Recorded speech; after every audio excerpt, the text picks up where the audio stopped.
It is finally time to finish up the mystery crochet along. What is it? It is a bag, and this is my version of the mystery crochet along pattern. There are two versions on how to finish it. It is my version, which is this video right here and the written pattern on my website, or you can check out Nadia's version of Nadia from Yarn Utopia. We are hosting this mystery crochet along together. We both have the same squares, triangles, and rectangle, but the way we finish it up is different. We both have a bag and we have a different finish at the end. I added these buckles here to it. I have a little ribbing right on the top using single crochet, so I'll teach you how to do that, and how to do the straps in single crochet, and how to add these buckles here to it. You could add some lining if you wanted to in the end. That's totally up to you. I haven't done so, but this is my version of how the bag looks like in the end. Absolutely beautiful. You can use it for projects. It's a big bag, so you can put a lot of things in there. If you put a lot of heavy things in there, I would really suggest you add a lining to it. That way your crochet doesn't get pulled down too far. Furthermore, we have a few holes here in the squares, so something might fall out in case you put something in there that could slip out. Although the rectangle here on the bottom is very sturdy, so it should hold some weight to it, but I would definitely suggest putting something in there if you like to do so. So let me now show you exactly how I sewed this together using the mattress stitch, how I added the top right here as well as the straps just to finish up the entire project. Quick reminder, We Crochet sponsored this mystery crochet along, so be sure to thank them. Also, head over to Nadia and give her video a like as well if you haven't done so. And of course, don't forget to do that with mine and subscribe to my channel. So let's get started, shall we?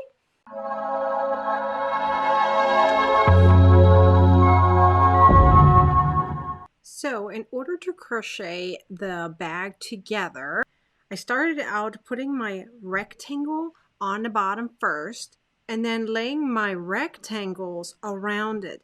There will be enough space for two rectangles on the long side of the rectangle, and then here you can see one rectangle fits exactly on the short side of the rectangle. The rectangle is down here. As you can see, it's beautiful and nice and sturdy because it's the thermal stitch.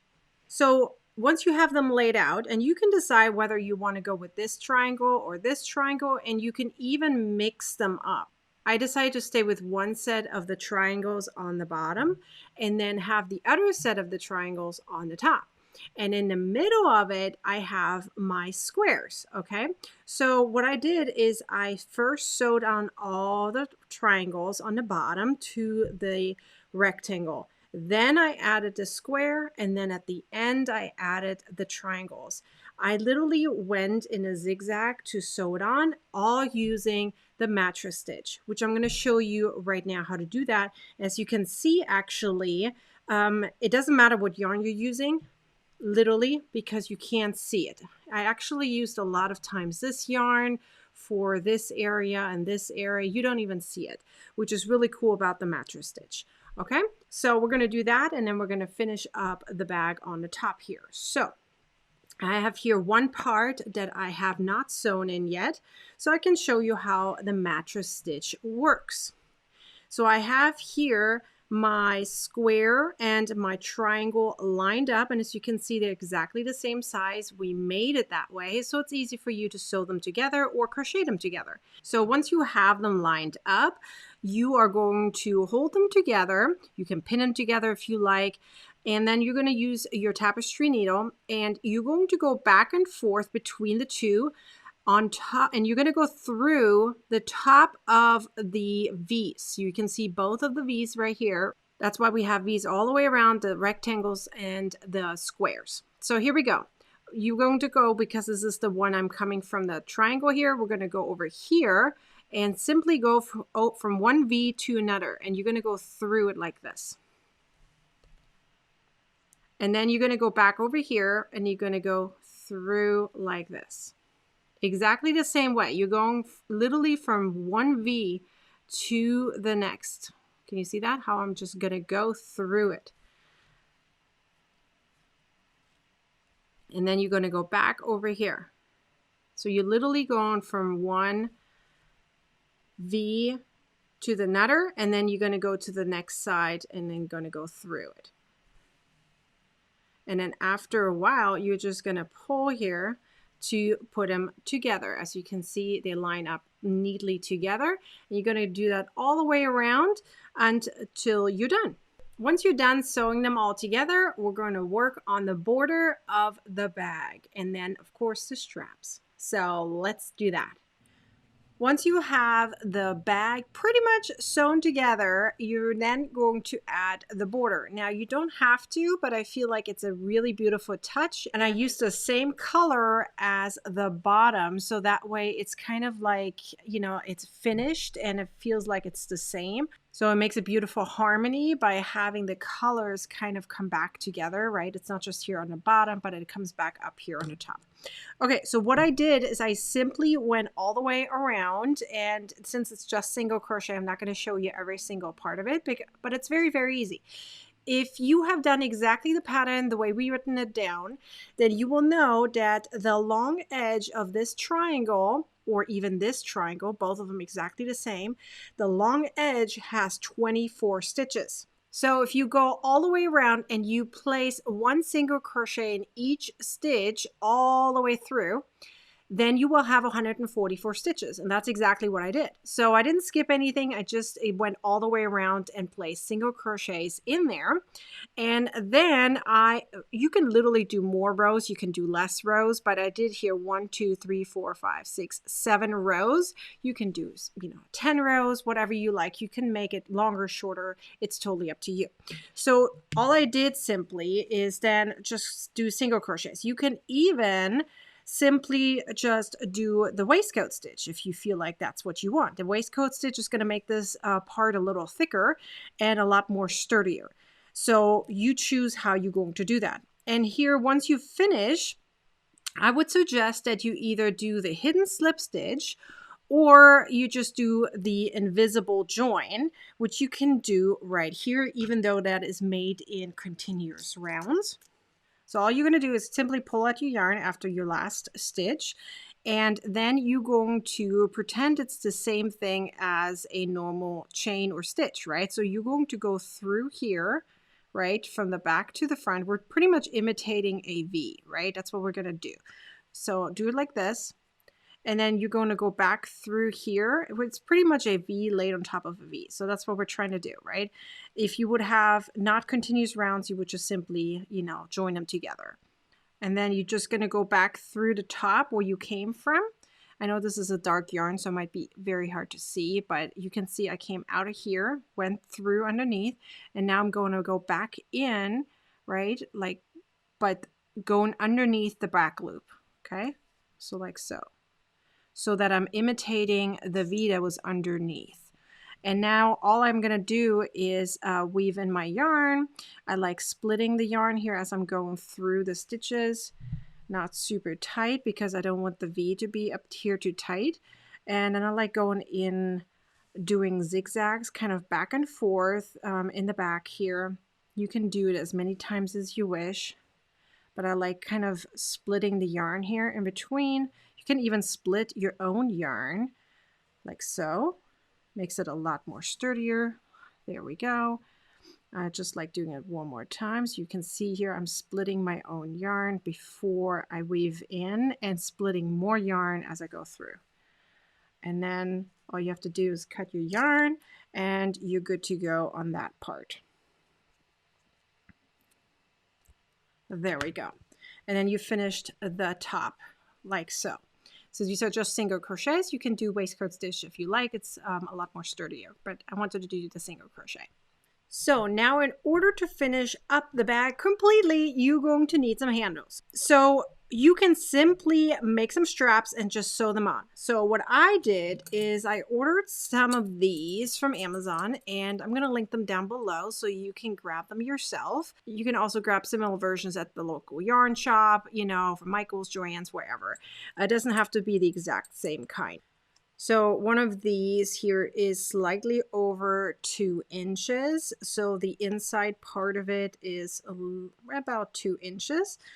and the height is a little over an inch. So it has two parts to it, and as I said, I got 4 of these. So what I would do is simply make 2 long straps. Again, I'm using single crochet long. So what I did is I have a chain of 74, and then I just start from the second chain from the hook, just single crochets in each chain, and I have 7 rows in total. Okay, so there are 73 stitches per row and 7 rows in total. Okay, so that's what you're going to do, because that way it fits right through here. Now, if you have a different one, you might have to adjust it, right, to make sure it fits right through, but I didn't want to squish it or be too small, and I felt like this was perfect. Okay, so you're going to do 2 of these, because we're going to go around this way and then around the other way. Okay, so that it can hold on to. But here's the thing, you can now just sew this on, or you're going to do what I did right here, and I'm going to show you in a second what I did, is I made a tiny version of it so I can tuck it through like so. Same length, right? The rows are rows. So you want to make sure it's the same way. So as you can see, my rows are going this direction. And all I'm going to do now is sew this onto my bag, right, like this, and then sew this one together so it holds sturdy. So you have that kind of pretty silver coming out, but it's still sturdy and it holds it together. Where are you going to sew that on? That depends on where you want it to be. You can make the strap further apart, closer together. You can have it over it rather than just on one side. It's totally up to you. I love that this pattern allows you to be flexible on how you're going to add your straps. This is the way how I added my straps, but you don't have to do it that way. You can simply change it up a little bit and make it work for you. So in order to make the little piece, I'm going to just show you how to do that. It's the same way as the big piece, just that the big piece has, more stitches. So as I said, the long strap for me had 74 chains and therefore 73 stitches. The little piece has 7 chains and therefore 6 stitches. We're starting from the second chain from the hook, and you're simply going to place single crochets in each chain. I like going in a back bump like so. So you just turn around that chain and then simply go into the back bump.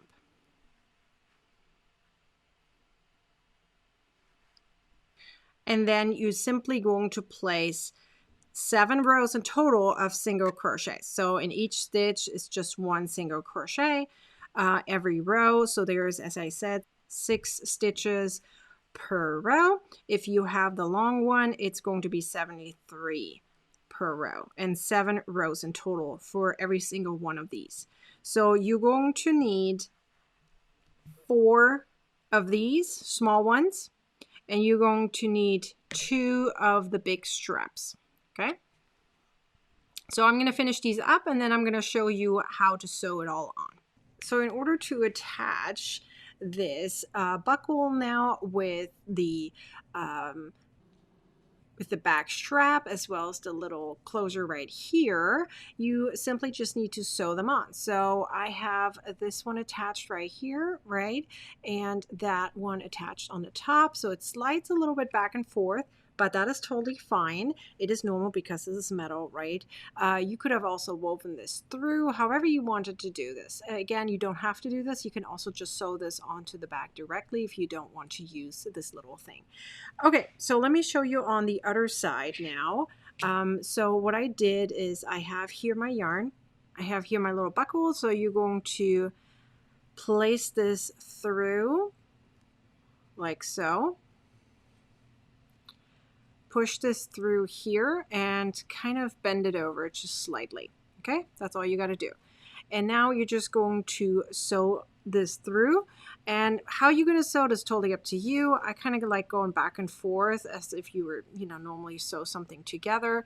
Now I like going a few times. This is the same color anyway, so you're not really going to see very much that you sewed this together. So you can obviously not see that I was sewing this. So I would just suggest just to make it a little bit more sturdy, you're going to go back and forth, you know, however you like. Just don't pull it too tight because you don't want it to be crunched up, you know, so kind of keep it the same shape so it doesn't squish you together.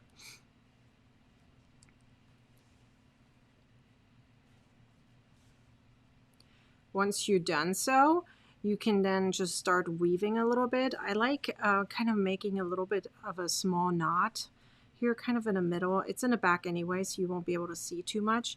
And I like doing 2 just to make sure nothing gets loose. So nice knot, and then I'm going to weave it a few more times so that way I'm not cutting right where the knot is. And I like kind of splitting my yarn a little bit. So there we go. And now I'm just going to cut this off, pull a little bit further and cut it. And then I'm just going to attach the very last little piece right here.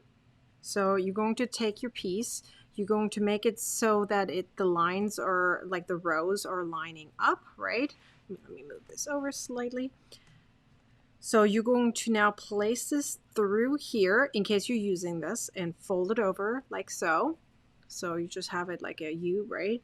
And now you're just going to hold it right here wherever you want to do it. I kind of put it right where that little circle is of that triangle, but it's totally up to you where you're placing it. I'm kind of going over this area, so it's not just on this, but also a little bit on this. So kind of right here. So you can see that I did this over here as well, right? And now I'm just going to sew this all through all 3 layers. So you have 2 right here, and then you have the third one is your bag itself. And again, I'm just going to go back and forth. I'm kind of doing it as a rectangle, so I'm getting it very close to this metal piece so that this part is very, very sturdy. So I'm not just going to go on the edge, but I'm also going to go up here. So I'm just going to go back and forth through all 3 layers. You can do it like me, or you can do it, you know, slightly different. As I said, you won't be able to see too much that you were sewing it on because we're using the same color. So once you kind of went around and did it like a rectangle, you can then sew it in. Again, I like making a small little knot. Actually, I should say 2.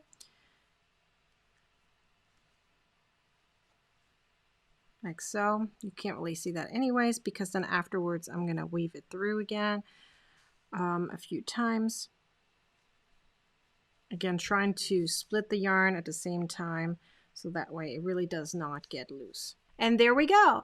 You made the straps, you sewed it all together, you have your beautiful bag. As you can see, it's quite large, and actually love that about the bag because we all know we have a lot of projects, right? This bag really can fill out a lot of projects, and if you want, you can add some fabric in here and add a lining to it. That way it's a little bit more sturdy, so when you put things in, it doesn't pull it too far down. I would suggest that you add it kind of on this area right here because it allows you to hold tight on the buckle itself or the strap so it doesn't pull the bag down. So I would definitely suggest you do so. I'm probably going to do it, but I haven't decided yet. So if you do that, I have a tutorial on that, how to simply just sew it on. It's all you have to do. You just have to make the lining inside, measure it out, and then just sew it on by hand all the way around, and then you have your lining. For now, I'm going to keep it that way because I actually love it this way. It's lighter. As I said in the beginning, this is my version of the Mystery Crochet Along pattern. If you want the entire pattern as a PDF, you can have that as well. It will be on my website when it's available. You can also check out Nadia's version of this bag. She has a completely different version than I do, although she has the same squares and rectangles and triangles as I do, but the way she finished it is different. I hope you enjoyed this pattern as well as the Mystery Crochet Along that I hosted together with Nadia from Yarn Utopia.